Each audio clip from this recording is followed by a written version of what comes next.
పబ్లిక్లో పెద్ద రెస్పాన్స్ ఏమీ లేదు. ఎందుకంటే ఉమ్, ఈ 2 రోజులు రిజిస్ట్రేషన్ చేసుకునేవాడు అదృష్టం, డబ్బులు తీసుకోరు లంచం అంతేనా? ఈ 2 రోజులు. ఉమ్, మళ్ళీ 3వ రోజు నుంచి మామూలే. ఇలా లంచం లేకుండా పని జరిగింది అనుకోండి తర్వాత, అప్పుడు ప్రభుత్వాన్ని గుర్తుపెట్టుకుంటారు.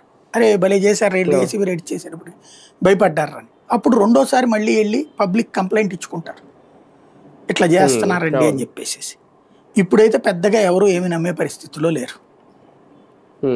సార్ ఒకటి ఓకే, ఈ దాడులు ఈ 12 రిజిస్ట్రేషన్ ఆఫీసుల మీద ఎక్కాలి ఇవన్నీ పక్కన పెట్టేస్తే, రెవెన్యూ శాఖ కానీ ఇప్పుడు ఈ సబ్ రిజిస్ట్రార్ ఈ శాఖలు కానీ మున్సిపల్ శాఖ కానీ చాలా చోట్ల ఈ లంచం లేకుండా అయితే పని అవ్వదు. ప్రతి ఒక్కరు ఇచ్చుకోవాల్సిందే. ఇప్పుడు అంటే నారా లోకేష్ గారు లాంటి వాళ్ళు, లేదంటే పవన్ కళ్యాణ్ గారు లాంటి వాళ్ళు ఇప్పుడు అధికారంలో ఉన్నారు కాబట్టి వాళ్ళ లాంటి వాళ్ళు ఏమైనా ఇనిషియేట్ తీసుకుంటే నిజంగా కంప్లీట్గా రూప్ మాపకపోయినా ఒక 90% ఏమైనా కంట్రోల్ చేయగలుగుతారా? లేదు ఎవరైనా ఇక ఇంతే, ఏ శాఖ అయినా ఇంతే అని అనుకోవాలి. ఒక అద్భుతమైన ఇనిషియేటివ్ నాశనం చేశారు వీళ్ళు. ఇదివరకు అద్భుతమైన ఇనిషియేటివ్ ఏంటి? సచివాలయ వాలంటీర్ వ్యవస్థ. అక్కడ లంచం లేదా మనకి? ఏ సర్టిఫికేట్, రెవెన్యూ సర్టిఫికేట్లు కావాలన్న ఎన్కంబరెన్స్ సర్టిఫికేట్లు ఇవన్నీ కూడా తెచ్చిచ్చేవాళ్ళు కదా వాలంటీరు. డబ్బులు ఎప్పుడు తీసుకున్నాడు? ఏమన్నా అయితే గీతే మనం ప్రేమతో ఇస్తే తీసుకోవడం. నాకు ఎంత ఇస్తేనే చేస్తానని ఎవడం అనలేదే అక్కడ.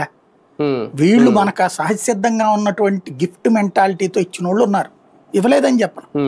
అది తీసుకున్న వాళ్ళు కూడా పరిమితం మాక్సిమం. అంతేనా? ఇప్పుడు మీలాంటి వాళ్ళు నాలాంటి వాళ్ళు